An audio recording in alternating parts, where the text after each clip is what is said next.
নমস্কার, race of light YouTube চ্যানেলে আপনাদের স্বাগত। আজ শুনছেন সৈয়দ মুস্তাফা সিরাজের লেখা এক রোমহর্ষক রহস্য কাহিনী পাতাল খন্দকের দ্বিতীয় পর্ব। গল্প পাঠে আমি সুদীপ্ত। জয়া কিছুক্ষণ বিজয় বা কর্নেল কারুর কোনো প্রশ্নের জবাব দিল না। তারপর কর্নেল চাপা স্বরে বললেন, বিজয়, কলাবতী বা তার মেয়েকে বলো এক কাপ কড়া কফি নিয়ে আসুক। বিজয়ের কথায় ওরা চলে গেলে কর্নেল জয়ার দিকে তীক্ষ্ণ দৃষ্টে তাকিয়ে বললেন, জয়া, তুমি কি জানো আমি কে? জয়া খুব আস্তে মাথাটা একটু দোলালো। বিজয় বলল, আমি কিন্তু বলিনি ওকে, শুধু কাকাবাবু মানে মুখুজ্জি মশাইকে না জানালে বিবেকে বাঁধে, তাই। কর্নেল তাকে থামিয়ে বললেন, জয়া, ঘরে ক্লোরোফর্মের গন্ধ কেন?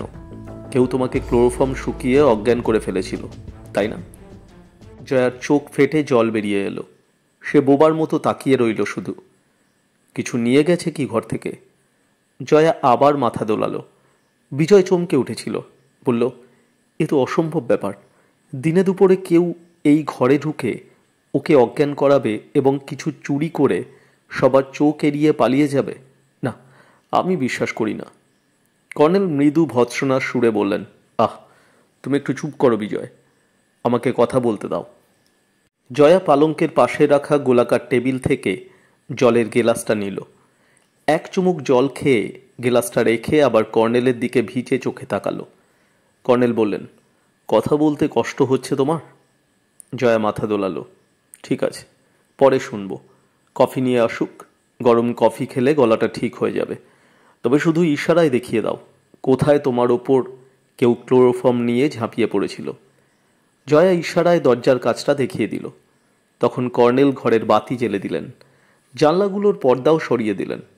তারপর পকেট থেকে আতশ কাচের মতো দেখতে প্রকাণ্ড একটা গোল এবং হ্যান্ডেল লাগানো কাঁচ নিয়ে দরজার মেঝের ওপর হুমড়ি খেয়ে বসলেন।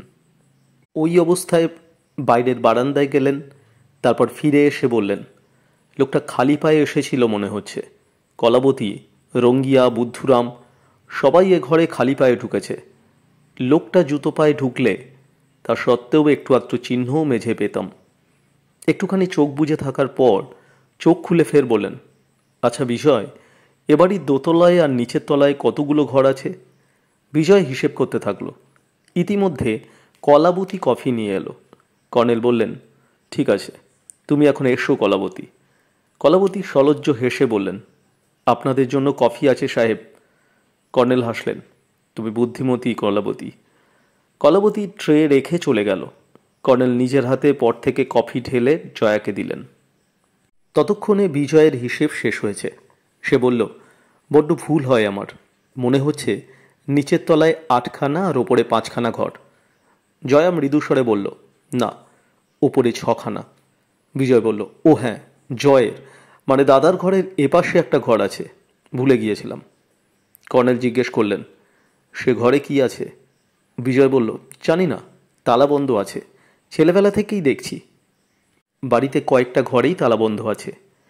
জয়া বলল, মায়ের কাছে শুনেছিলাম ও ঘরে আমার এক পিসি নাকি সুইসাইড করেছিলেন।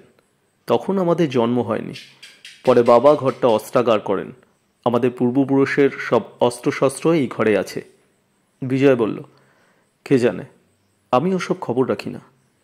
কর্নেল বললেন, জয়া, আর কথা বলতে আশা করি কষ্ট হচ্ছে না? জয়া বলল, না। তোমাকে অজ্ঞান করে ঘর থেকে কিছু নিয়ে গেছে কি না জিজ্ঞেস করলে তখন তুমি মাথা দুলিয়ে হ্যাঁ বললে, তার মানে তুমি জানো চোর কি নিতে এসেছিল? জয়া মুখ নামিয়ে বলল, জানি, জিনিসটা আমার কাছেই ছিল। কি সেটা? জয়া একটু চুপ করে থেকে বলল, কাকাবাবু একটা ছোট্ট কৌটোর মতো জিনিস লুকিয়ে রাখতে দিয়েছিলেন। সেটা জামার ভেতর বুকের কাছে লুকিয়ে সবে ওপরে এসেছি। বিজয় নড়ে চড়ে এসে বসে বলল, তাই তো, কাকাবাবু তো এলেন না, নিশ্চয়ই খবর পেয়েছেন কি হয়েছে। জয়া বলল, কাকাবাবু ভাগলপুর গেছেন, যাবার আগে আমার জিনিসটা দিয়ে গেছিলেন। দরজা বন্ধ করে সেটা কোথায় লুকিয়ে রাখবো ভাবছি, হঠাৎ দরজায় কেউ নক করলো। রাত্রে হলে জিজ্ঞাসা না করে দরজা খুলতুম না। দরজা যেই খুলেছি কেউ আমার ওপর এসে পড়ল। তারপর কিছু টের পাইনি।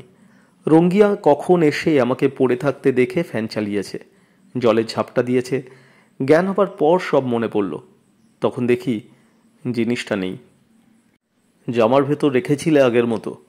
কর্নেল জিজ্ঞেস করলেন। হ্যাঁ। জয়া কফির পেয়ালা পাশের টেবিলে রেখে বলল, এক পলকের জন্য লোকটার মুখে কালো কুচ্ছিত একটা মুখোশ দেখেছিলুম। তার গায়ে ছাই রঙের কলারওয়ালা গেঞ্জি ছিল। কর্নেল উঠে দাঁড়ালেন। তুমি বিশ্রাম করো জয়া, পরে আবার কথা বলবো। বারান্দায় গিয়ে কর্নেল একটু দাঁড়ালেন। হঠাৎ বললেন, বিজয়, খালি ঘরগুলোর চাবি কার কাছে থাকে? বিজয় বলল, সম্ভবত কাকা বাবুর কাছে। জয়ের ঘরের পাশের ঘরটা একবার দেখে যাই। এসো। কিন্তু তালা বন্ধ যে, ভেতরে তো ঢোকা যাবে না। বাইরে থেকেই দেখে যাব। বারান্দা দিয়ে এগিয়ে গেলেন দুজনে। বারান্দা পূর্ব পশ্চিমে এগিয়ে বিজয়ের ঘরের পর ডান দিকে দক্ষিণে ঘুরেছে। পাশাপাশি দুটো ঘরের দরজা সেখানে। বিজয় প্রথম ঘরের দরজাটা দেখিয়ে বলল, এটাই সেই ঘর, পাশেরটায় জয় থাকে, তার ঘরে তালা এঁটে বেরোয়। বলে সে জয়ের ঘরের পর্দাটা তুলে দেখিয়ে দিল। জয়ের ঘরের পর বারান্দাটা শেষ হয়েছে জাফরি কাটা দেয়ালে। চৌকানোর নকশা কাটা ঘুলঘুলিগুলোতে বাইনোকুলার দিয়ে কর্নেল বাইরেটা দেখে বললেন, পুকুরের পাড়ে ওই বাড়িটাই কি তোমার ঠাকুর দালান? বিজয় উঁকি মেরে বলল, হ্যাঁ। ওই যে পাশের ঘরের দরজার সামনে মাধব পাণ্ডাজি দাঁড়িয়ে আছেন, দেখছেন, উনিই মাইনে করা পূজারী। পূব দক্ষিণ কোণের টিলাটা কি বাড়ির ভেতর না বাইরে? বাড়ির চৌহদ্দি পাঁচিলের ভেতরই। ওই টিলার মাথায় ছোট্ট মন্দিরটা দেখতে পাচ্ছেন, ওটা হর মন্দির। আর ঠিক এমনি একটা ছোট টিলা আছে দক্ষিণ পশ্চিম কোণায়, সেটা এখান থেকে দেখা যাচ্ছে না। ওটার মাথায় এই রকম এক ছোট্ট একটা মন্দির আছে, সেটা গৌরী মন্দির। লোকে বলে হরটিলা গৌরী টিলা। কর্নেল একটু হাসলেন। তোমার বাড়ির এলাকা দেখছি বিশাল, জঙ্গল পাহাড় জীবজন্তু আছে। আবার কথা কেড়ে বিজয় বলল, একটা আলাদা পৃথিবী বলতে পারেন, তবে ভীষণ গোলমেলে পৃথিবী। এখনও অবধি পুরো এলাকার অনেকটাই আমার অচেনা, তেমনি রহস্যময়ও মনে হয়। কর্নেল ঘুরে পা বাড়িয়ে বললেন, একটা নকশা পেলে ভালো হতো। বিজয় বললেন, কিসের? তোমাদের বাড়ির পুরো চৌহদ্দির, বিশেষ করে বাড়িটার নিচের তলা এবং এই দোতলার। করে দিচ্ছি, আধ ঘন্টা সময় দিন। তুমি তো বললে অনেকটাই অচেনা তোমার। বিজয় হাসল। জয়ের হেল্প নেব, তাছাড়া কলাবতীকেও ডাকবো, দুজনের সবটাই নখদর্পণে। জয়ের ঘরের পাশের ঘরটায় দরজায় পর্দা নেই, মরচে ধরা তালা ঝুলছে। দেখে মনে হলো বহুকাল তালাটা খোলা হয়নি। কপাটের ফাঁকেও মাকড়সার জাল রয়েছে, ভেতরে কী সব অস্ত্র আছে কে জানে। বারান্দা ঘুরেছে পশ্চিমে এবং বাঁকের মুখে নিচে নামার আরেকটা সিঁড়ি। কর্নেল সেই সিঁড়িতে নামতে যাচ্ছিলেন। বিজয় বলল, ওটা বন্ধ রাখা হয়েছে। দাদার কুকুর নিচে গিয়ে বৈজু ঠাকুরকে ভয় দেখাতো, শেষে কাকাবাবু নিচে সিঁড়ির দরজায় তালা আটকে দিয়েছেন। বারান্দায় অজস্র থাম। জয়ের ঘরের পর প্রথম সিঁড়ি, সেখান দিয়েই ওঠানামা করা হয়।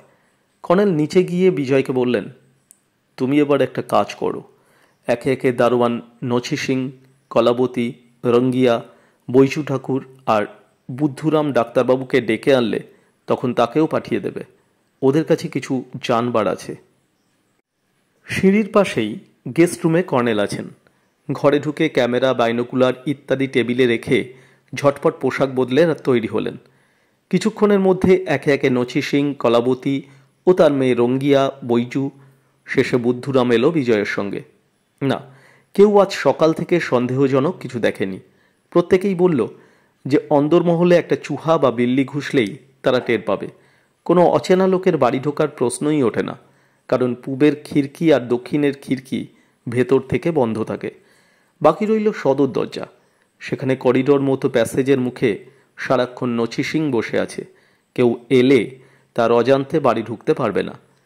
পটিকোর সামনে হলঘরের দরজার ভেতর থেকে বন্ধ। পাশে বিপ্রদাসজির ঘরের বাইরের দরজাও ভেতর থেকে বন্ধ। অতএব বাইরের কেউ বাড়ি ঢোকেনি বা বেরিয়েও যায়নি। ঘণ্টাখানেক পরে বিজয় নকশা নিয়ে হাজির হলো। কর্নেল নকশার ওপর ঝুঁকে পড়লেন। কর্নেল সারা দুপুর নকশা নিয়ে কাটিয়ে দিলেন। বিকেলে বিজয়কে ডেকে সঙ্গে নিয়ে বেরোলেন। দক্ষিণের পোড়ো জমি আর বাগানের ভেতর দিয়ে এগিয়ে ঠাকুর বাড়িতে গেলেন। মাধবজি তার ঘরের সামনে খোলা জায়গায় দাঁড়িয়ে চা খাচ্ছিলেন। বিজয় কর্নেলের সঙ্গে আলাপ করিয়ে দিল। মাধবজি বারান্দার কম্বল বিছিয়ে কর্নেলকে বললেন, আমার সৌভাগ্য কর্নেল সাহেব, এক টেনে পড়ে থাকি, কেউ আমার খোঁজখবর রাখে না। বড় কুমার সাহেব তো চিড়িয়াখানা নিয়েই মশগুল, আর এই যে দেখছেন ছোট কুমার সাহেব, ইনি তো ঘর থেকেই বেরোন না। শুধু জয়া বেটি আসে কখনো সখনো। আর হ্যাঁ, বিপ্রদাসজি আসেন হরঘড়ি। উনি না আসবেন তো চলবে কি করে? তবে আজ বিপ্রদাসজিকে দেখতে পাচ্ছি না। বিজয় বলল, ভাগলপুরে গেছেন সকালে, দুদিন থাকবেন বলে গেছে। মাধবজি বললেন, ও হ্যাঁ, কাল বলছিলেন বটে, ভাগলপুরে ওর এক বহেনজি থাকেন শুনেছি। কর্নেল পা ঝুলিয়ে বসে বাইনোকুলারে নালা ও পুকুরের সঙ্গমস্থলে কিছু দেখছিলেন। বাইনোকুলার নামিয়ে বললেন, মাধবজি, আপনি কত বছর রাজবাড়িতে আছেন? মাধবজি হিসেব করে বললেন, তা 20 সালের বেশি। সত্যি কথা বলতে গেলে কর্নেল সাহেব, সে জামানা আর নেই। রাজবাহাদুরের আমলে কি ছিল, হরঘড়ি, শোরগোল, লোকজন, কত কিছু। এখন তো শ্মশান মনে হয়। মোটর গাড়ি ছিল, 2টো ঘোড়া ছিল, এখন আর কিছু দেখতে পাবেন না। তবে বাকি যেটুকু দেখছেন সব বিপ্রদাসজির জন্য। কুমার সাহেবদের তো বিষয় সম্পত্তিতে মন নেই, ঘর সংসারেরও ইচ্ছা নেই। আবার দেখুন, জয়া বেটির বরাত, এই বয়সেই বিধবা হয়ে গেল। কর্নেল বললেন, শরদিন্দুবাবুর সঙ্গে আপনার কেমন আলাপ ছিল? খুব। অমন ভদ্রলোক আমি কখনো দেখিনি কর্নেল সাহেব। নিজের পেটের কথা সব আমাকে বলতেন। এক বদমাসের পাল্লায় পড়ে খামোকা বেচারা জেল খেটেছিলেন। কর্নেল বিজয়ের দিকে তাকালেন। বিজয় বলল, শরদিন্দু বিশেষ কারুর নাম করেছিল বলে জানি না, অন্তত জয়া আমাকে বলেনি। মাধবজি চাপা স্বরে বললেন, জামাইবাবু তো আর বেঁচে নেই, তাই বললেও ক্ষতি নেই এখন। আমাকে বলতে বারণ করেছিলেন। সেই লোকটা ওর সঙ্গে ব্যাংকে চাকরি করত, তার নাম ছিল পরিতোষ। তো জামাইবাবু যে রাতে চিতার পাল্লায় পড়েন, সেদিন বিকেলে এসে আমাকে কথায় কথায় বলেছিলেন পরিতোষকে বাজারে কোথায় দেখেছেন, তার খুব ভয় হচ্ছে, আবার কোনো ক্ষতি না করে। কি মতলবে কানাজোলে এসেছে সে, তাই নিয়ে খুব ভাবনা করছিলেন। আমি বললুম, বড় কুমার সাহেবকে বলুন, ওকে খুঁজে বার করলে চাবুক মারবে, তারপর পুলিশে ধরিয়ে দেবে। তো জামাইবাবু বললেন, কি জানি, দূর থেকে দেখেছি, ভুল হতেও পারে। কর্নেল বললেন, শরদিন্দুবাবু যে রাতে মারা যান, আপনি কোনো চিৎকার শুনেছিলেন? না, তবে এখান থেকে বড় কুমার সাহেবের ঘর নজর হয়। ওই দেখুন, ওই ঘরের ব্যালকনিতে বড় কুমার সাহেব আর জামাইবাবুকে বসে থাকতে দেখেছিলুম। তখন রাত প্রায় 10টা। অবাক লাগছিল, জামাইবাবু মদ খাচ্ছেন দেখে। উনি মদ খান বিশ্বাস করতে পারিনি। আপনি দেখেছিলেন মদ খেতে? হ্যাঁ, দুজনের হাতেই গেলাস ছিল। ঘর থেকে আলো এসে ব্যালকনিতে পড়ছিল। আচ্ছা মাধবজি, আজ সকালে বা অন্য কোনো সময়ে অচেনা কোনো লোককে রাজবাড়ির চৌহদ্দিতে দেখেছেন কি? ধরুন খিড়কি দিয়ে বেরুতে বা বাগানে, কি অন্য কোথাও? মাধবজি মাথা জোড়ে নেড়ে বললেন, দেখিনি। তবে সবসময় তো সব দিকে নজর থাকে না, চোখ এড়িয়ে যেতেও পারে। কর্নেল উঠলেন, চলি মাধবজি, অসংখ্য ধন্যবাদ আপনাকে। মাধবজি করজোড়ে বললেন, কৃপা করে যদি 1 কাপ চা পিয়ে যেতেন কর্নেল সাহেব। ঠিক আছে, ফেরার সময় হবে, একটু ঘুরে আসি ওদিক থেকে। ঠাকুর দালানের সামনে দিয়ে পুকুরের ধারে পৌঁছলেন দুজনে। পুকুরটা চৌকোনা, শালুক, পদ্ম আর জলজদমে ভর্তি। সেই নালাটা এসে পুকুরে পড়েছে। এখানে ইটের সাঁকো আছে। সাঁকোটা পেরিয়ে হর টিলার নিচে গিয়ে কর্নেল বললেন, এসো বিজয়, মন্দিরটা দেখে আসি। বিজয় একটু হাসল। কোনো ক্লু থাকতে পারে ভাবছেন? কিসের? জয়াকে অজ্ঞান করে যে একটা কি জিনিস হাতিয়েছে, সেদিকে নিশ্চয়ই আসেনি। বিজয় খিকখিক করে হাসতে লাগল। পরিতোষ না কার কথা বললেন মাধবজি, তারও হরটিলায় উঠে লুকিয়ে থাকার চান্স কম। মাধবজি বললেন বটে, সব দিকে নজর থাকে না, কিন্তু আমি জানি উনি একটি বাজ পাখি। কর্নেল কৌতুকে মন না দিয়ে গম্ভীরভাবেই বললেন, পূর্বে গঙ্গার তীরে ওই ফটকটার পাশে পাঁচিল ভাঙা আছে। আমরা সকালে বাইরে থেকে ওখান দিয়েই ঢুকেছি। সেইভাবে কেউ ঢুকে কোথাও লুকিয়ে থাকলে অবাক হবার কিছু নেই। বিজয়, তোমার কি মনে হয়? বিজয় বলল, তাই তো, ওটার কথা মনে ছিল না। আমাদের পুরো এলাকা তন্ন তন্ন করে খোঁজা দরকার। এবার কর্নেল হাসলেন। তবে জয়ার কাছ থেকে মূল্যবান জিনিসটা হাতিয়ে সে নিশ্চয়ই লুকিয়ে থাকবে না। আর কি দরকার আর লুকিয়ে থাকার? তাহলে? কর্নেল টিলার গায়ে পাথরের ধাপে পা রেখে বললেন, জিনিসটা কি হতে পারে বলে তোমার ধারণা? বিজয় তাকে অনুসরণ করে বলল, কোনো দামি রত্ন হবে। কাকাবাবুকে হয়তো বাবা রাখতে দিয়েছিলেন। কর্নেল আর কোনো কথা বললেন না। টিলাটা একবারে সিধে উঠেছে। পরিশ্রম হচ্ছিল শিরে ভাঙতে। ওপরে উঠে ছোট্ট মন্দিরটার সামনে একটা পাথরে বসে বিশ্রাম নিতে থাকলেন। বিজয় গঙ্গার শোভা দেখতে থাকল। এখান থেকে চারদিকে অনেক দূর অবধি চোখে পড়ে। চিড়িয়াখানার টিলার দিকে বাইনোকুলার তাক করলেন কর্নেল। নানকু হরিণটাকে খাওয়াচ্ছে, ঘাড়ে হাত বুলিয়ে আদরও করছে। জয় কাকাতুয়াটা কাঁধে নিয়ে আউট হাউসের ছাদে বসে আছে। সেও গঙ্গার শোভা দেখছে হয়তো। বাইনোকুলার ঘুরিয়ে ঘুরিয়ে কর্নেল চারদিকটা খুঁটিয়ে দেখতে থাকলেন। সেই সময় হঠাৎ বিজয় চমক খাওয়া গলায় বলল, আরে ওটা কি? কর্নেল বাইনোকুলার নামিয়ে বললেন, কি বিজয়?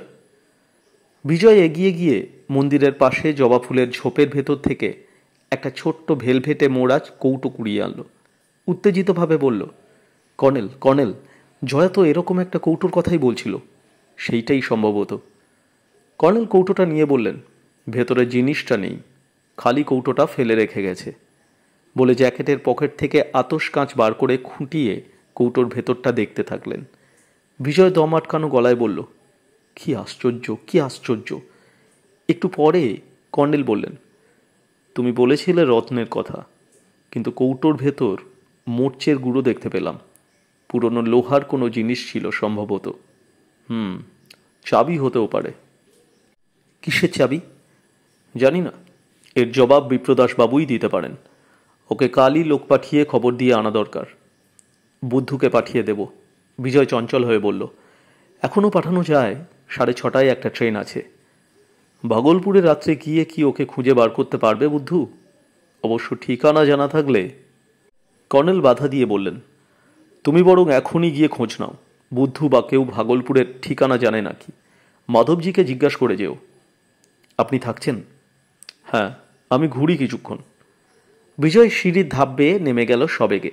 কর্নেল ফের কিছুক্ষণ বাইনোকুলারে চারিদিক দেখে নিয়ে তারপর মন্দিরের ভেতর উকি দিলেন।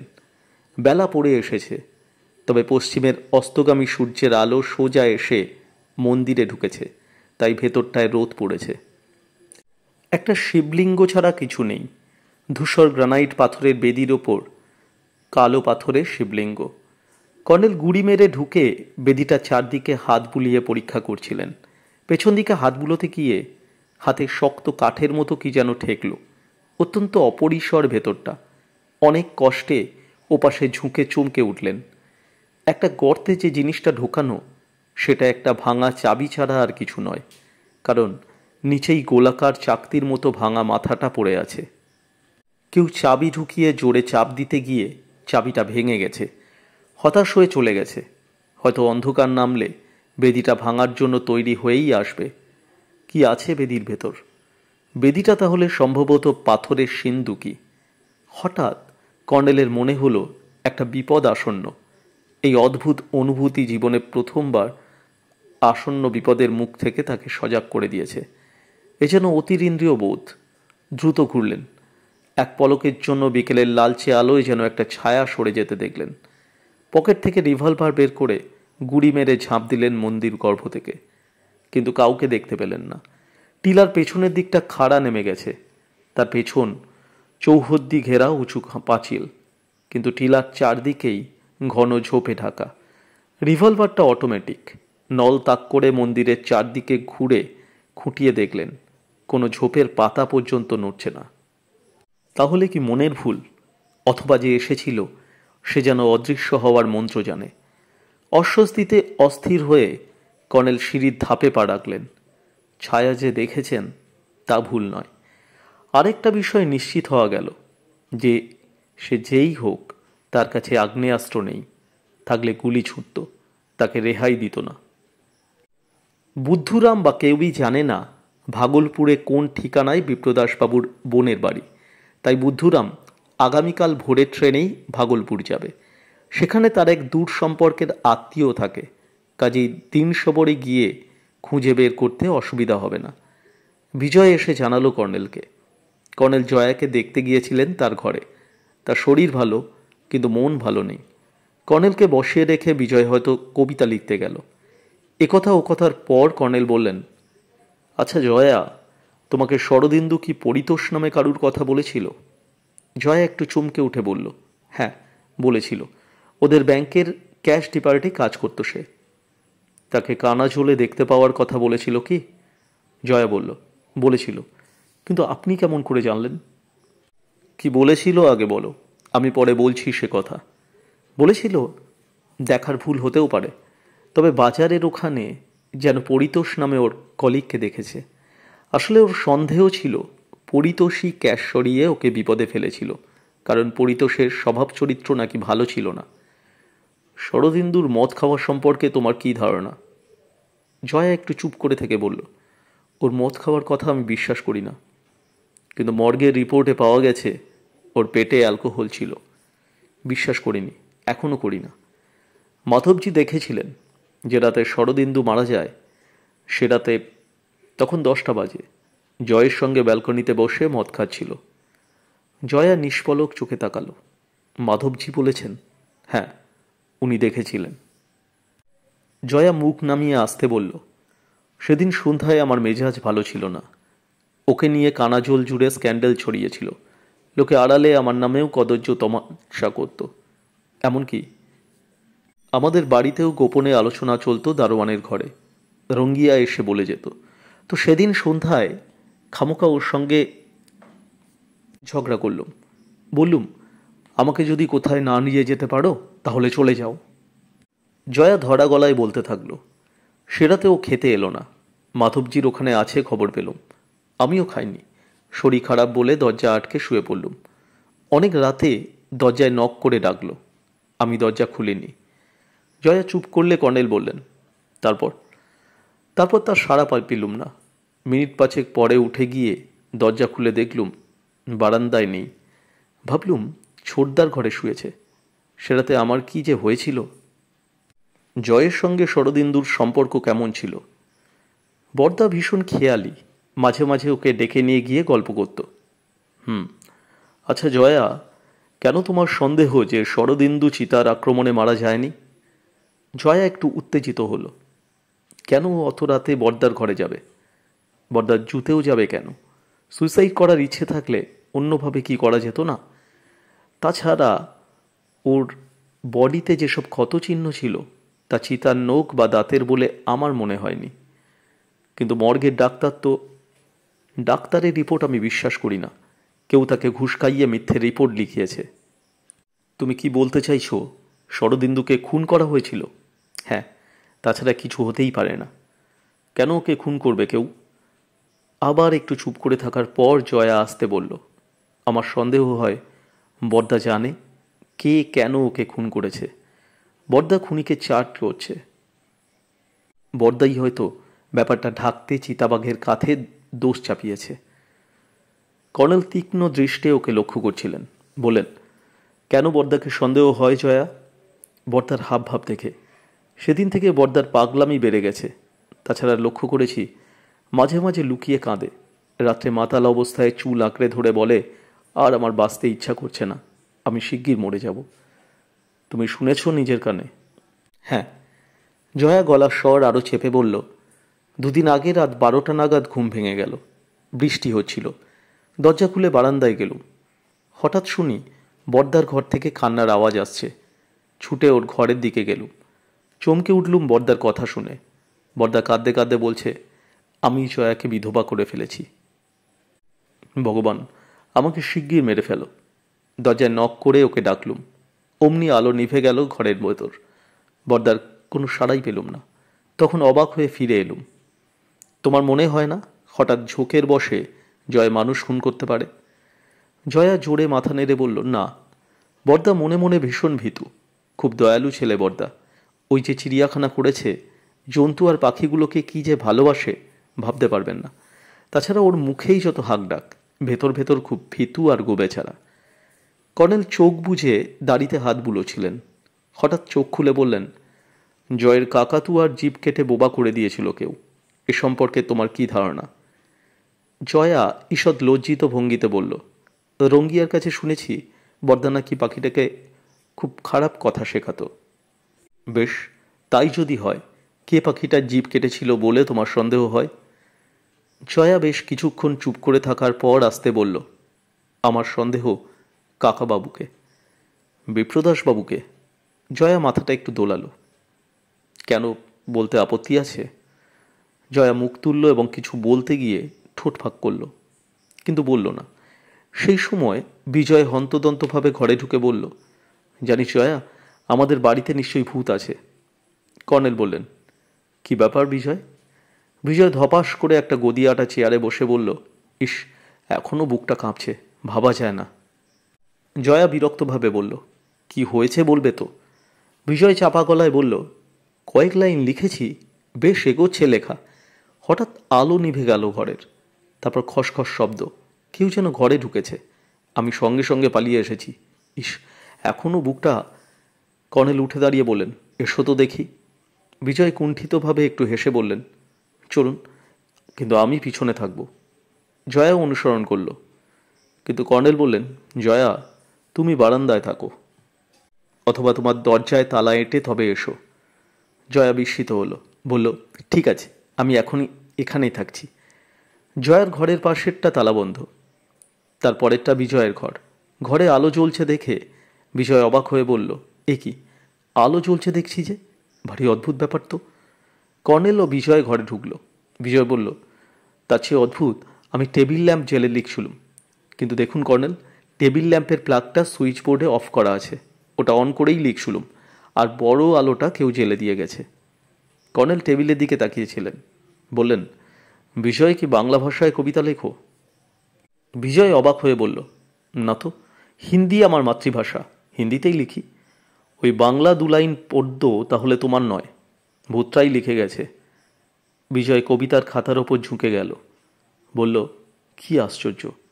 কর্নেল বললেন, ভূতটা রসিক, পড়ে দেখো কি লিখেছে। বিজয় বাংলা পড়তে পারে। সে পড়ল, বামুন গাছে জমের বাড়ি, বুড়ো ঘুঘু ছিঁড়বে দাড়ি। বিজয় হাসতে হাসতে বলল, দাদা নাকি, কিছুই তো বোঝাই যাচ্ছে না কর্নেল। কর্নেল গুম হয়ে বলল, তোমার খাতায় ছড়া লিখে আমার সঙ্গেই রসিকতা করে গেছে কেউ। তুমি হয়তো জানো না বিজয়, আমাকে পুলিশ মহলে রসিকতা করে বুড়ো ঘুঘু বলে ডাকে, কিন্তু বামুন গেছে জমের বাড়ি। My goodness. কর্নেল নড়ে উঠলেন। বিপ্রদাস মুখুজ্জে মশাইয়ের কোনো বিপদ হয়নি তো? কিংবা মাধবজি? বিজয়, তুমি বুদ্ধুরামকে বলো মাধবজি ঠিক আছেন কিনা খোঁজ নিয়ে আসুক। বিজয় বারান্দার থামের পাশে কার্নিশে ঝুঁকে বুদ্ধুকে ডাকতে লাগলো। কর্নেল পর্দাটা ছিঁড়ে নিয়ে বেরিয়ে এলেন। তখন জয়া বলল, কি হয়েছে কর্নেল? কর্নেল এগিয়ে গিয়ে বললেন, ঘরে চলো, বলছি। বুদ্ধুরাম ফিরে এসে খবর দিয়েছিল মাধবজি দোহা আওড়াতে আওড়াতে রুটি পাকাচ্ছেন। তবিয়ত ঠিক আছে। বুদ্ধুরামের মুখ দেখে মনে হচ্ছিল সে বিরক্ত হয়েছে কর্নেলের ব্যাপার স্যাপার দেখে। এই বুড়ো ভদ্রলোক এসে তার ঝামেলা বাড়াচ্ছেন, যেন এরকম তার মনোভাব।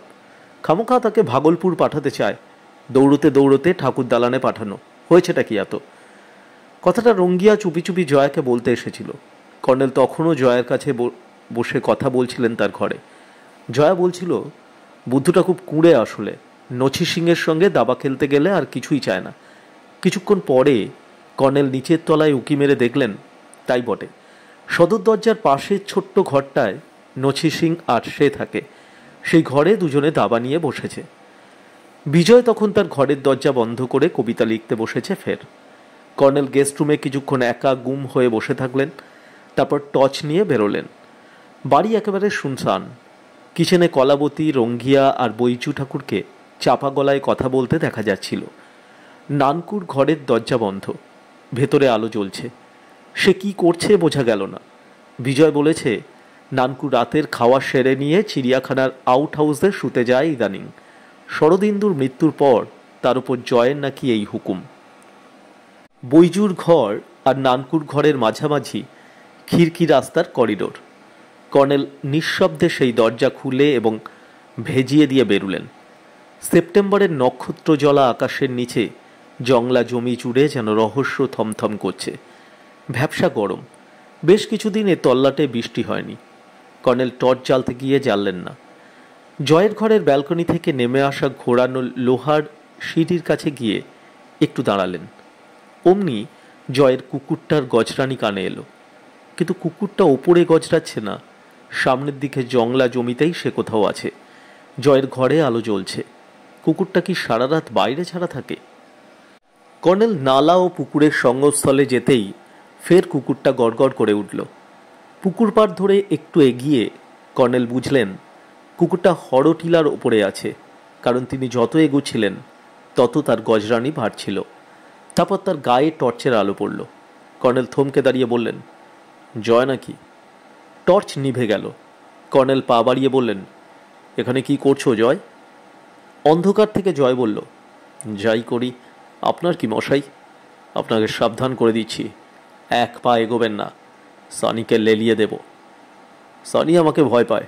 তুমি চেষ্টা করে দেখো ডার্লিং, যদি ওকে। গায়ে পড়া আত্মীয়তা আমার বরদাস্ত হয় না বলে দিচ্ছি। অভ্যেস, নিছক অভ্যেস। কর্নেল হাসলেন। যাই হোক, আশা করি বুঝতে পারছো সানি আমাকে ভয় পায়। জয় ধমক দিল, সনি সনি, কি হয়েছে তোর? হরটিলার সিঁড়ির ওপর দিকে সনির ডাক শোনা গেল। এবার যেন নিরাপদে পৌঁছে কর্নেলকে যাচ্ছে তাই গালাগালি দিতে শুরু করেছে। জয় বলল, আশ্চর্য তো। জয়, তার চেয়ে আশ্চর্য তোমার এখানে দাঁড়িয়ে থাকা। তুমি কি হরটিলার মন্দির পাহারা দিচ্ছ? জয়ের গলার স্বর বদলে গেল। আপনি কেমন করে জানলেন? জানি, তোমার বুদ্ধির প্রশংসা করি। জয় দাঁড়িয়েছিল একটা পাথরের কাছে। কয়েক পায়ে গিয়ে সে মুখোমুখি দাঁড়ালো। কর্নেল চাপা স্বরে বললেন, কিছুক্ষণ আগে জয়া তোমাকে যা সব বলে এসেছে তা আমারই পরামর্শে। ভেবেছিলুম তুমি ওর কথায় পাত্তা দেবে না, কিন্তু পাত্তা দিয়েছ এবং সরাসরি কাজে নেমেছ দেখে আমি খুশি হয়েছি। কে আপনি? আমাদের ব্যাপারে আপনার কেন মাথা ব্যথা বলুন তো? আমি তোমাদের হিতৈষী। একটু চুপ করে থাকার পর জয় বলল, আপনি পুলিশের লোক? মোটেও না। কর্নেল তার কাঁধে হাত রেখে বললেন, সনি পাহারা দিক, ততক্ষণ আমরা খোলা জায়গায় গিয়ে কথা বলি, যাতে আড়ি পেতে কেউ না শোনে। এসো। জয় কথা মানল। নালার ধারে কিছুটা এগিয়ে অনেকটা জায়গা জুড়ে খোলামেলা ঘাস জমি। চারদিকে আলো ফেলে নিশ্চিন্ত হয়ে কর্নেল চাপা স্বরে বললেন, হরটিলার শিবলিঙ্গের বেদির তলায় কি আছে তুমি জানো জয়? জয় খুব আস্তে বলল, আমার সন্দেহ হচ্ছে। বলো। রমলার ডেড বডি লুকানো আছে হয়তো। কর্নেল চমকে উঠলেন। কে রমলা? স্কাউন্ড্রেল পরিতোষের বোন।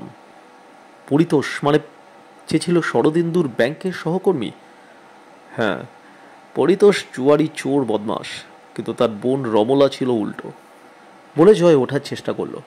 না, এর বেশি আমার বলা চলে না। আমার মুখ বন্ধ। কর্নেল তাকে টেনে বসতে বাধ্য করলেন। জয় একটু অবাক হয়ে বলল, আপনার গায়ে দেখছি সাংঘাতিক জোর। আপনাকে ভীষণ বুড়ো দেখে ভেবেছিলুম। আপনি কেন এসব সাংঘাতিক ব্যাপারে নাক গলাচ্ছেন? প্লিজ, আমি তোমার হিতৈষী বন্ধু, আমাকে কিছু গোপন করো না, তাতে তোমার জীবন নিরাপদ হবে। কেন, আমাকে কি কেউ রমলার বা শরদিন্দুর মতো মেরে ফেলবে? তাহলে তুমি জানো শরদিন্দু চিতাবাঘের হাতে মারা পড়েনি? জয় গলার ভেতরে বলল, শরদিন্দুকে কে মেরেছে বলে তোমার ধারণা জয়? বলবো না, মুখ বন্ধ। বেশ, কিভাবে ওকে মারা হয়েছিল সেটা অন্তত বলো। বাঘনখ দেখেছেন কি? আগের যুগে এসব অস্ত্র ব্যবহার করা হতো। দেখেছি, অনেক রাজবাড়ির অস্ত্রাগারে আছে। ইতিহাসে পড়েছি শিবাজি বাঘনখ দিয়ে বাপজল ঘাকে মেরে ফেলেছিলেন। বাঘনখ আমাদের বাড়িতেও আছে, মানে ছিল, আর নেই। শরদিন্দু মারা যাওয়ার পর আর দেখতে পাচ্ছি না। কোন ঘরে তোমাদের অস্ত্রাগার? আমার পাশের ঘরে, বাইরে তালা বন্ধ, কিন্তু আমার ঘর দিয়ে ঢোকা যায়। শরদিন্দু কেন অত রাতে চিড়িয়াখানায় গিয়েছিল? আমি পরিতোষের সঙ্গে ওর মিটমাট করিয়ে দিতে চেয়েছিলাম। পরিতোষ ব্যাংকে চুরি করা টাকার একটা শেয়ার হিসাবে ৬৪,০০০ টাকা দিতে রাজি হয়েছিল। চুরি করা টাকার অর্ধেকটা পরিতোষের কাছে মজুদ ছিল। পরিতোষ চোর, জুয়ারি, কিন্তু বোনকে ভীষণ ভালোবাসত। বোনের খোঁজেই সে এখানে। জয় থামলে কর্নেল বললেন, বলো। রমলার কথা বলবো না, অন্য কথা জানতে চাইলে বলবো। বেশ, বলো, শরদিন্দু কিভাবে মারা পড়ল? জয় একটু চুপ করে থাকার পর বলল, পরিতোষের নামেও হুলিয়া ঝুলছে পুলিশের। ব্যাংকে চুরির পর শরদিন্দুকে ধরল, তার জেল হলো, কিন্তু পুলিশ পরিতোষকেও সন্দেহ করেছিল, তাই সে গা ঢাকা দিয়েছিল ব্যাপারটা আঁচ করেই। শরদিন্দু কিভাবে মারা পড়ল বলো। আউট হাউসে পরিতোষের থাকার কথা ছিল। রাত 11টা নাগাদ আমি শরদিন্দুকে সঙ্গে নিয়ে চুপি চুপি গেলুম। মিটমাট হয়ে গেল। শরদিন্দু আমার অনুরোধে একটু হুইস্কি খেতে গিয়ে শেষে বেশ কয়েক পেগ খেয়ে ফেলেছিল। তখন সে বেশ মাতাল হয়ে পড়েছে। আসলে মদ খাওয়ার অভ্যেস বেচারা সত্যি ছিল না। সে মাতাল অবস্থায় অনেক কথাই বলছিল। টাকাগুলো পাপের, কিন্তু সে মিছিমিছি জেল খেটেছে। যে টাকাগুলো তার ধর্ম তো পাও না।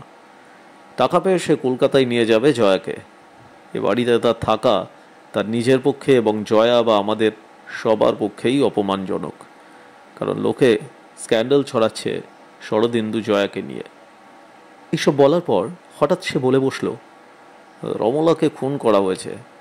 কে খুন করেছে এবং কোথায় ডেড বডি কে জানে, তবে এখন বলবো না। পরিতোষ টাকা দিলেই সে বলবে। এদিকে পরিতোষ আর আমি ওর কথা শুনে তো ভীষণ উত্তেজিত। সাদাসাদি করেই ওর কাছ থেকে কথাটা আদায় করা গেল না। শরদিন্দু গুঁ ধরে নিল, পরদিন এমন সময় পরিতোষ যখন টাকা নিয়ে আসবে, টাকা আগে গুনে নিয়ে তবে সে কথা ফাঁস করবে।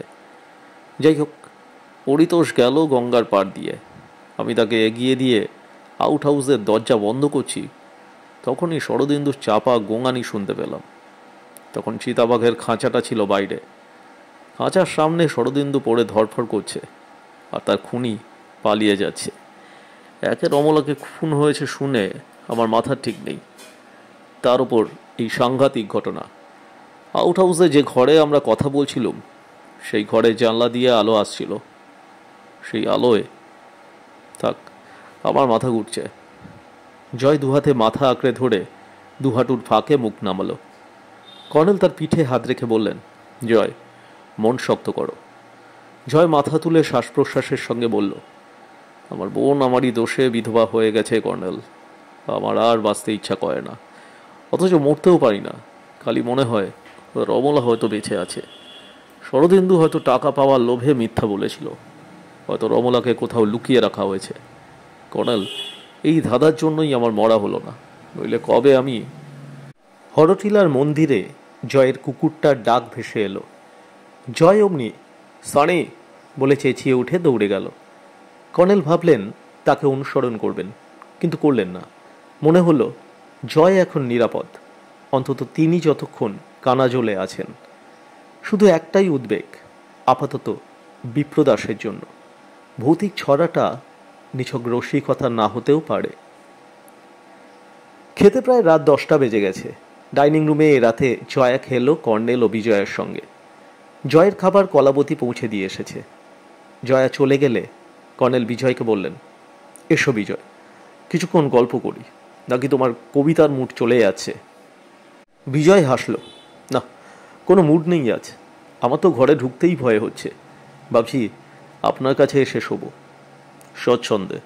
গেস্ট রুমে তো আরেকটা খাট আছে, অসুবিধা নেই। বিজয় খুশি হয়ে বারান্দায় গিয়ে ডাকল, বুদ্ধু শুনে যা। বুদ্ধু এলে সে তাকে তার ঘরে তালা আটকে দিতে বলল। চাবি দিল। বুদ্ধু একটু পরে চাবিটা ফেরত দিয়ে গেল। গেস্ট রুমের দ্বিতীয় খাটে বিছানা পাতাই ছিল। বিজয় বলল, যাক, নিশ্চিন্ত হওয়া গেল। কর্নেল চুরুট টানছিলেন। ধোয়ার ভেতর হঠাৎ বললেন, আচ্ছা বিজয়, জয় হঠাৎ কলকাতা থেকে পড়াশুনো ছেড়ে চলে এসেছিল কেন বলো তো? বিজয় বলল, ছেড়ে ঠিক আসেনি, বিএ পাশ করেছিল, কিন্তু এমএতে ভর্তি হয়নি। শরদিন্দুর সহকর্মী পরিতোষকে তুমি কখনো দেখেছ? না তো। বিজয় অবাক হলো, কেন? জয়ের সঙ্গে তার আলাপ ছিল। বিজয় আরও অবাক হয়ে বলল, তাই বুঝি? জয়া বলেছিল নাকি? কর্নেল চোখ বুজে বললেন, হ্যাঁ, সেটা সম্ভব। জয় শরদিন্দুর কলিগকে দেখে থাকবে, তবে আমি তাকে দেখা দূরের কথা, সবে আজ বিকেলে মাধবজির মুখে তার নাম শুনলাম। বিজয় একটু পরে ফের বলল, জয়া বলেছে দাদার সঙ্গে পরিতোষের আলাপ ছিল। হ্যাঁ। আমি বিশ্বাস করি না, জয়া বড্ড ভুলভাল কথা বলে। তাহলে তুমি রমলাকেও চেনো না? বিজয় চমকে উঠল। রমলা? সে আবার কে? পরিতোষের বোন। জয়ার সঙ্গে তার। একটু বিরতি দিয়ে চুরুটের ধোঁয়ার মধ্যে কর্নেল বললেন, জয়ের সঙ্গে রমলার ইমোশনাল সম্পর্ক ছিল। বলেন কি? জয়া বলেছে আপনাকে, নাকি জয়ের কাছ থেকে শুনলেন? হ্যাঁ। কর্নেল এমনভাবে হ্যাঁ বললেন যাতে বোঝা যায় না কার কাছে শুনেছেন। বিজয় জোরে মাথা নেড়ে বলল, জয়া বড্ড বানিয়ে বলে, এ আমি বিশ্বাস করি না। কেন? বিজয় নড়ে বসল। দাদার কোনো ব্যাপার আমার অজানা নেই। বিশেষ করে কলকাতায় হোস্টেলে থাকার সময় দাদার এরকম কোনো ব্যাপার থাকলে আমি নিশ্চয়ই জানতে পারতুম। কর্নেল একটু হাসলেন। ছোট ভাইকে ওসব কথা বলা যায় না, অথবা ছোট ভাইয়ের চোখের আড়ালেই দাদার এই সব করা স্বাভাবিক। বিজয় জোর গলায় বললেন, জয় সেরকম দাদা নয়। মাত্র 6 ঘন্টা পরে আমার জন্ম, কাজেই আমার বন্ধুর মতো। ওকে আমি নাম ধরে ডাকি, নিশ্চয়ই লক্ষ্য করেছেন। কর্নেল হাসলেন। কিন্তু ইদানিং জয়ের অনেক গোপন ব্যাপার তোমার জানা নেই, এবং নেই বলেই তুমি রহস্যের ধাঁধায় পড়ে আমার কাছে ছুটে গিয়েছিলে। আমাকে নিয়ে এসেছো তার জট ছাড়াতেই। হ্যাঁ, ইদানিং শরদিন্দু মারা যাবার পর থেকে জয় আমাকে কিছুই জানতে দিচ্ছে না আগের মতো। অথচ সেটাই তুমি জানতে চাইছো, এই তো? বিজয় একটু চুপ করে থেকে বলল, শুধু তাই নয়, আপনাকে বলেছি আমার ভয় হচ্ছে জয় সুইসাইড না করে। ওর পাগলামি যে হারে বাড়ছে। কর্নেল এক রাস ধোঁয়া ছেড়ে বললেন, জয়ের গোপন রহস্যের একটা আমি ধরতে পেরেছি। কি বলুন তো? রাতে জয়ের ঘরে তুমি জয়কে কার সঙ্গে কথা বলতে শুনেছিলে, এবং এক রাত্রে কাউকে ব্যালকনির ওই ঘোরানো সিঁড়ি বেয়ে নেমে যেতে দেখেছিলে। আশা করি কে সে এবার বুঝতে পারছো। বিজয় শ্বাস প্রশ্বাসের সঙ্গে বলল, পরিতোষ। ঠিক ধরেছ, তুমি বুদ্ধিমান। বিজয় চাপা স্বরে বলল, পরিতোষের সঙ্গে জয়ের কি ব্যাপার চলেছে বলে মনে হয় আপনার? এখনও এতটা এগোতে পারিনি, তবে। বিজয় দ্রুত বলল, পরিতোষ কি তার বোন রমলার ব্যাপারে জয়কে ব্ল্যাকমেল করেছে? বোঝা যাচ্ছে না ঠিক, আরও একটু গোপন তদন্ত দরকার। কর্নেল, আমার মনে হচ্ছে তাহলে পরিতোষকে জয় এ বাড়িতে গোপনে আশ্রয় দিয়েছে। 3টে ঘর বন্ধ আছে ওপরে, তারই কোনোটাতে পরিতোষকে লুকিয়ে থাকতে পারে। বিজয় খুব উত্তেজিত হয়ে উঠেছিল। কর্নেল বললেন, তাও সম্ভব। বিপ্রদাসবাবু না ফিরলে তো ওসব ঘরের চাবিও পাওয়া যাবে না। দেখা যাক। বিজয় দম আটকানো গলায় বলল, সব স্পষ্ট হয়ে যাচ্ছে কর্নেল। আজ পরিতোষী তাহলে জয়াকে ক্লোরোফর্ম দিয়ে অজ্ঞান করে কৌটো হাতিয়েছে। নিশ্চয়ই ওর মধ্যে কিছু দামি জিনিস ছিল। চাবি। কিন্তু কিসের চাবি? বিজয় একটু হাসল। হ্যাঁ, হরটিলায় তখন আপনি চাবির কথা বলেছিলেন। কর্নেল আসতে বললেন, হরটিলার মন্দিরের ভেতর যে শিবলিঙ্গ আছে তার বেদিটা সম্ভবত একটা গোপন সিন্দুক। চাবিটা সেই সিন্দুকের। চাবিচোর তাড়াতাড়ি জোর করে সিন্দুকের তালা খোলবার চেষ্টা করতে গিয়ে চাবিটা ভেঙে ফেলেছিল। সর্বনাশ, আপনি দেখেছেন? হ্যাঁ। কর্নেল একটু হাসলেন। তবে ব্যাপারটা কিভাবে জয়ও জেনে গেছে, সে তার কুকুরটাকে হরটিলায় পাহারায় রেখেছে দেখে এসেছি। বিজয় চমকে উঠল। তারপর বলল, চাবিচোর পরিতোষ। পরিতোষই জয়কে বলেছে ওখানে গুপ্তধন আছে, ভাগ দেবে বলে লোভ দেখিয়েছে। সত্যি, জয় এমন বোকা হবে ভাবতে পারেনি। যাতে অন্য কেউ টের পেয়ে ওখানে হানা দেয়, তাই সনিকে পাহারায় রেখেছে। সনি তো পরিতোষকে কিছু বলে না, তাই তার অসুবিধা নেই। কর্নেল হাসলেন। আচ্ছা বিজয়, সিন্দুকের ভেতর যদি গুপ্তধনের বদলে অন্য কিছু থাকে? আর কি থাকবে? পরিতোষকে নিশ্চয়ই জয়ই নেশার ঘরে বলেছে ওর ভেতরে আমাদের পূর্বপুরুষের গুপ্তধন আছে। জয় বড্ড বোকা, গায়ে জোর ছাড়া আর কিছু নেই ওর। বিজয়, যদি সিন্দুকের ভেতর একটা ডেড বডি লুকোনো থাকে? বিজয় ভীষণ চমকে গেল। ফ্যাল ফ্যাল করে তাকিয়ে বলল, ডেড বডি? কার ডেড বডি? ধরো পরিতোষের বোন রমলার। বিজয় শিউরে উঠে শ্বাস প্রশ্বাসের সঙ্গে বলল, প্লিজ প্লিজ কর্নেল, এসব কথা বললে আমি হার্ট ফেল করে মারা পড়ব। আমার হাত পা কাঁপছে। কর্নেল উঠে দাঁড়িয়ে বললেন, না, জাস্ট কথার কথা। শুয়ে পড়ো, 11টা বাজে। বিজয় মশারি টেনে দিয়ে শুয়ে পড়ল। তারপর বলল, আজ রাতে আমার ঘুম হবে না।